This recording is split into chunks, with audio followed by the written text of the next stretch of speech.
জান্নাতে যাওয়া সহজ, এটারে কেন কঠিন বানান আপনারা? বাপ মারা গেলে 3 দিন 40 কেন করেন? কেন ইসলামটাকে কঠিন বানান? কবরে দেওয়ার আগেই একজন কয় তাড়াতাড়ি এলান কর, জামুর কি মসজিদে তোর বাপের মিলাদটা কবে? এলান করে দে কবরস্থানে। আর এলাকার সবচেয়ে সম্ভ্রান্ত ব্যক্তিরা এই পচা এতিম মিসকিনের খাদ্যটা খাওয়ার জন্য ভিক্ষুকের মতো মসজিদে খাড়ায় থাকে। সবচেয়ে সম্ভ্রান্ত ব্যক্তি।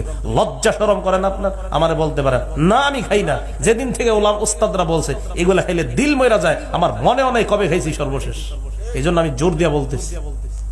কি মরা ব্যক্তির বিরিয়ানি বলবেন আর কি সিন্নি আর জিলাপি বলবেন, কয় বছর খাই না আমার মনেও নেই। আপনার সন্তানকে এটা থেকে বাঁচান, এর মেধা নষ্ট করছেন আপনি। এতিমদের খাবার ভিক্ষুকের মতো বড় লোকরা এসে খায়। আর দেখবেন এই খানাটা খুব আগ্রহ নেওয়া যায়, যে এটা একটা মানে খুব স্পেশাল, আগ্রহ নেওয়া যায়, শরম লজ্জাও নাই। বরকতি না এই 3 দিন 40 এগুলা বেদাত। বলেন কি এই বেদাত করা যাবে না? করবেন? আর না তো কইতেছেন আপনার আব্বা মারা গেল করবেন। এই বেদাত থেকে সমাজ বাঁচান, ইনশাআল্লাহ ঈমান পাকাপুক্ত করে জান্নাতে যেতে পারবো আমরা। তো নবীজি সাল্লাল্লাহু আলাইহি সাল্লাম বললেন হাউজে কাউসারের সামনে আমি বলবো কি এরা বেদাতি করছে, যা সরা, দেখতেও চাই না চেহারা। এবার বুখারী শরীফের একটা হাদিস শোনেন, যারা ভণ্ড পীরদেরকে খানকা বানানোর জন্য জায়গা দেন, আপনারা শুনেন মন দিয়ে।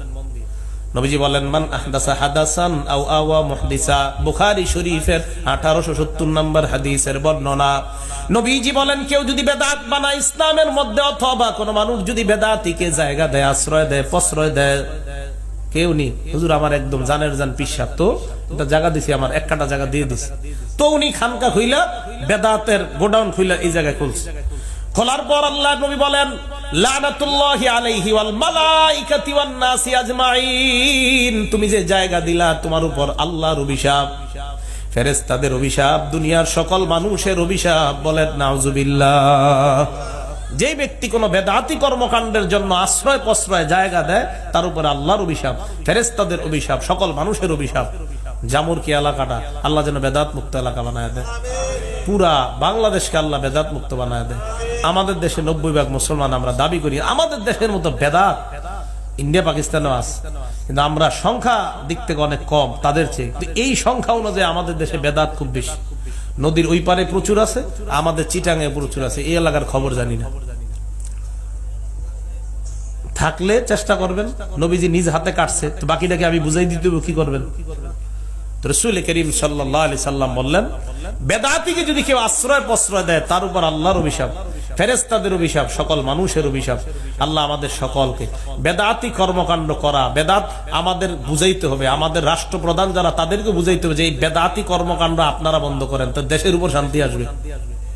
সবাইকে বুঝাইতে হবে যে বেদাত শিরিক দেশে অশান্তি আনে, বেদাত শিরিক দেশে শান্তির পথে বাধা। টেলিভিশন সিনেমা তো আসি, কিন্তু শিরিক বেদাত এগুলো শান্তির পথে বাধা। আল্লাহ আমাদের এলাকা পুরা সমাজকে বেদাত মুক্ত সমাজ করার তৌফিক দান করেন। 11 নম্বর কথা, সাহাবায়ে কেরাম যে জায়গায় বেদাত দেখতেন ওখান থেকে দূরে পালাইতেন। দলিল আবু দাউদ শরীফের 538 নম্বর হাদিস। আব্দুল্লাহ ইবনে ওমর রাদিয়াল্লাহু তাআলা আন এক মসজিদে গেছে যোহর নামাজ অথবা আসর নামাজ পড়তে। যাওয়ার পর দেখো এই জায়গায় বেদাত। আব্দুল্লাহ ইবনে ওমর কয় তাড়াতাড়ি আমার এই জায়গা থেকে সরাও, মানুষরা দলিল দিবে নবীর সাহাবা বেদাতের কর্মকাণ্ডে ছিল। আমি নবীর সাহাবা, প্রমাণ হতে চাই না। এই জায়গায় যদি আমি থাকি আমাকে প্রমাণ বানায় তারা বেদাতি কর্মকাণ্ড পরিচালনা করবে। তাহলে বেদাত যেই জায়গায় হয় যদি বাধা দিতে পারেন দিবেন, না পারলে নিজেই পালাবেন। যদি দেখেন আপনি ওই বেদাতের মধ্যে লিপ্ত হয়ে যাওয়ার সম্ভাবনা, বাস ওখান থেকে সরে আসেন। 12 নাম্বার বেদাতের ব্যাপারে উলামায়ে কেরামের বক্তব্য। ইমাম মালিক বলেন কোন ব্যক্তি যদি ইসলামের মধ্যে নতুন একটা বেদাত বানায়, ওই ব্যক্তি কেমন যেন বলতে চায় আন্না মুহাম্মাদান খানা রিসালা, আল্লাহর নবী তার দায়িত্ব পালনে কিছুটা খেয়ানত করে গেছে। নবী খেয়ানত করে যাওয়ার কারণে হযরতে নতুন একটা বানায় ইসলাম পরিপূর্ণ করছে। ইমাম মালিক বলেন ইসলামের মধ্যে নতুন কিছু যদি কেউ বানায়, ওই ব্যক্তি বলতে চায় নবী মনে হয় দায়িত্ব ঠিক মতো পালন করে যাইতে পারে নাই, তাই আমি পরিপূর্ণ করলাম। হ্যাঁ, ইমাম মালিক বলছেন কেউ যদি ইসলামে নতুন বেদাত বানায় তো বুঝতে হবে এই ব্যক্তি নবীর রিসালাত নবুয়তের উপরে সে প্রশ্নবিদ্ধ করছে। নবীর নবী মনে হয় দায়িত্ব করে নাই, দেখে তো সে আরেকটা বানাইছে। এ হলো 12 নম্বর কথা। এবার বেদাতের ব্যাপারে একটা কথা বলি, এটা ঘরের দরজায় লিখে রাখবেন, বাইরের সময় এটা পড়বেন, ঢুকার সময় পড়বেন, তাহলে আর বেদাত হবে না আপনার দ্বারা। কি? সুফিয়ান সাউরি বলেন, আল বিদআতু আহাব্বু ইলা ইবলিস মিন মাসিয়া, গুনাহ করা, জিনা করা, চুরি করা, ব্যভিচার করা, হত্যা করার চাইতে ইবলিসের কাছে বেদাত খুব প্রিয়।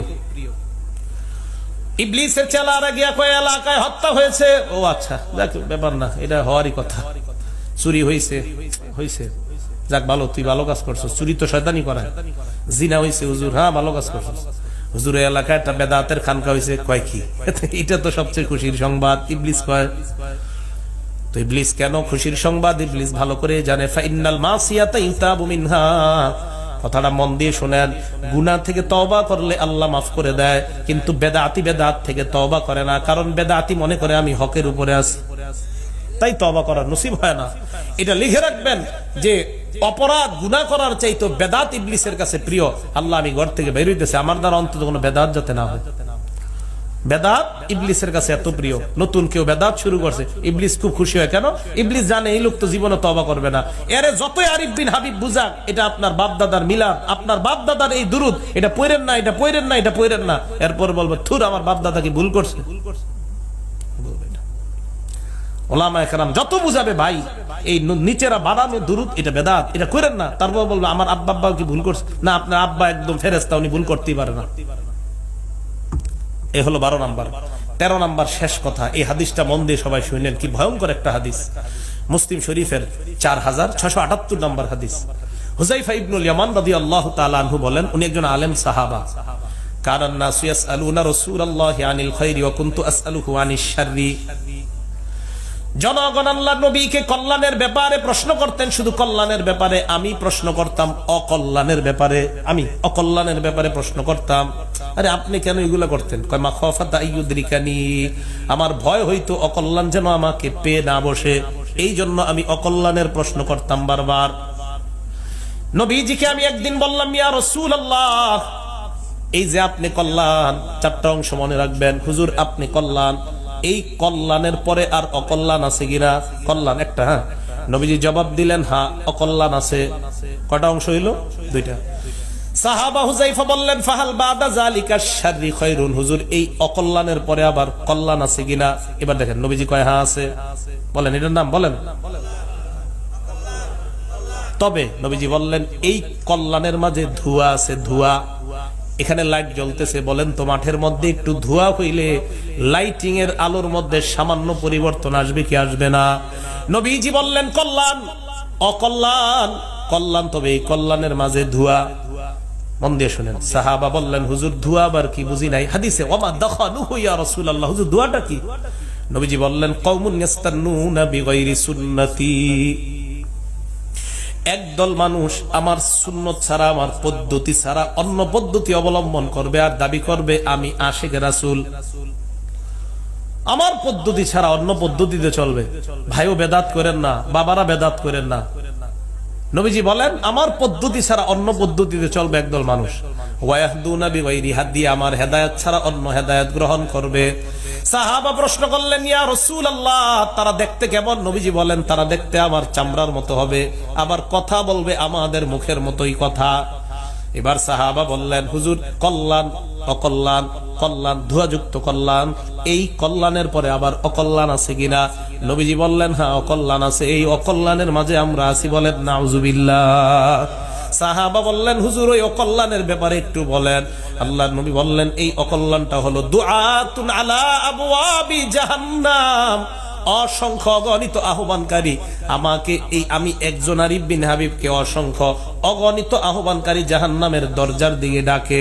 ভাই আপনাদের প্রত্যেককে অসংখ্য আহ্বানকারী জাহান্নামের দরজা সমূহের দিকে ডাকে। নবীজি বলেন, এই অকল্যাণের মাঝে অসংখ্য আহ্বানকারী তোমাদেরকে জাহান্নামের দিকে ডাকবে, একজনকে অসংখ্য আহ্বানকারী জাহান্নামের দরজার দিকে ডাকবে। সাহাবা কয়, ইন্না লিল্লাহি, হুজুর ওই ভয়ঙ্কর জামানা যদি আমি পাই কি করবো? উনি কি পাইছে? পায় নাই, কিন্তু নবীর ওই যুগে বলছে, যদি পাই কি করবো?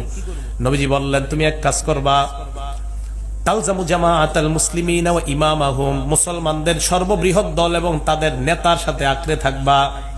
সাহাবা বললেন, হুজুর সর্ববৃহৎ দল আর তাদের নেতা যদি না থাকে, আল্লাহ নবী বললেন, তাহলে আলাইকা আন তাআদ্দা আলা আসলি শাজারা, যে দাঁত দিয়ে হাড্ডি চাবায়া খাও, মারির দাঁত, চোয়ালের দাঁত, ওই মারির দাঁত দিয়ে গাছের শিকড় মজবুত কইরা ধইরা, কেউ যেন তোমাকে না দেখে, তোমার ঈমান তুমি বাঁচাও।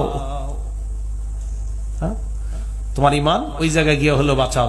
ভাইও বলেন তো, আমাকে আপনাকে জাহান্নামের দরজার দিকে একজন ডাকে না অসংখ্য? বাইর হইবেন ঘর থেকে, সুদ ডাকতেছে, ঘোষ ডাকতেছে, জুয়া ডাকতেছে, সিনেমা ডাকতেছে, বেদাত ডাকতেছে, শিরিক ডাকতেছে। সহজ হিসাব, সল্লু খামসাকুম, 5 ওয়াক্ত নামাজ পড়েন, সুমু শাহরাকুম, রমজানের রোজা রাখেন, এদিক সেদিকে তো যাওয়া দরকার নাই। ফামুতু ওয়াদখুলু জান্নাতা রাব্বিকুম, নবীজি বলছে এক রাস্তা, এটার উপরে চলেন না আপনি। আরে এত কিছু কি দরকার আপনার? এটার উপর থাইকা 5 ওয়াক্ত নামাজ, রমজানের রোজা, মরেন, জান্নাতে প্রবেশ করেন। সহজটাকে আপনারা কেন কঠিন বানান? কেন 3 দিনা বানান? কেন 40 বানান? কেন ঈদ বেশিগুলা বানান? কেন ঈদের দিন রোজা রাখতে চান? কেন আপনি ইচ্ছা করে ইসলামের মধ্যে নতুন নতুন বিভিন্ন জিনিসের আবিষ্কার করবেন? আল্লাহ আমাদের সকলকে বেদাত মুক্ত জীবন যাপন করে আমরা যেন পাকাপোক্ত ঈমান নিয়ে আমি সহ আমরা সবাই জান্নাতে দেখা করতে পারি। আল্লাহ তৌফিক দান করেন। আমিন ওয়া আখিরু দাওয়ানা আলহামদুলিল্লাহি রাব্বিল আলামিন।